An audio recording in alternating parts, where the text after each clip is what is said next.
Hey legends, my name is Alan and I'm coming in here to share a little bit of insight on when it's important to seek guidance along your journey and how do you know when it's time to seek guidance and to truly invest within yourself with a coach, a mentor, somebody that you perceive to be further along in their journey than you may currently be now. It's really important to dissect this because I find that there's a gap here in conversation that gets to be filled, and what I choose to speak into with this is just a few key considerations of what to look for when you're genuinely wanting to invest within yourself through hiring a mentor, a coach, or somebody that is, again, further along in their journey. The first thing is to really tune into whether or not you actually trust this person. Now, that's super simple, however, it's quite depth and complex at the same time. How do you decipher trust?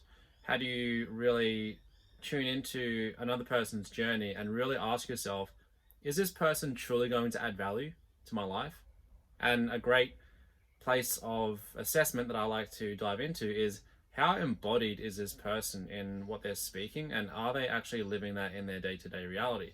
So embodiment is a word that gets thrown around a lot in the personal development industry, and it's something that is really important to assess, because if they're not truly honoring that within themselves, then the words that they're speaking with you, say in a hypothetical where they're guiding and leading and coaching and mentoring you down a path, there's not a lot of substance in it, and there's not a lot of essence in their words, there's not a lot of depth in their words, and there's not a lot of strength and power and love in their words because they haven't walked that path.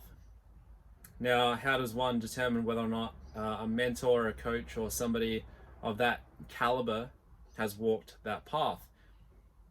I invite you to tune in to your instinctual knowing, because when you're listening to someone speak, you're either your moral standard, your moral compass is really determining whether or not you perceive that to be truth or not. And I invite you to really dive into that. So on the topic of trust, that's what I have to share as far as when you're seeking guidance from somebody that may be further along in their journey with where you would love to be in your journey as well. Because if they can do it, you can do it. The other thing I feel called to mention is that if you're in a position where you're genuinely ready, my only consideration from this point is to really ask yourself, am I truly at a place where I'm genuinely wanting to be helped?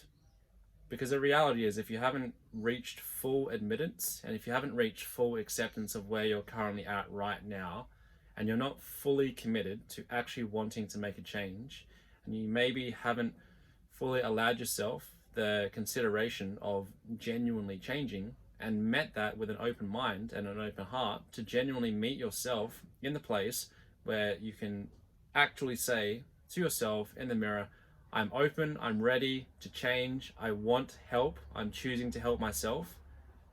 If you haven't met yourself there yet, my invitation is for you to create space for yourself. My invitation is for you to really let that land and to return to seeking guidance when that feels complete. That's all I had to share for today. Hopefully that was valuable on the topic of seeking guidance for a mentor, coach, or somebody further along in their journey where you would love to be in your journey. And again, if they can do it, you can do it. Much love. Speak soon.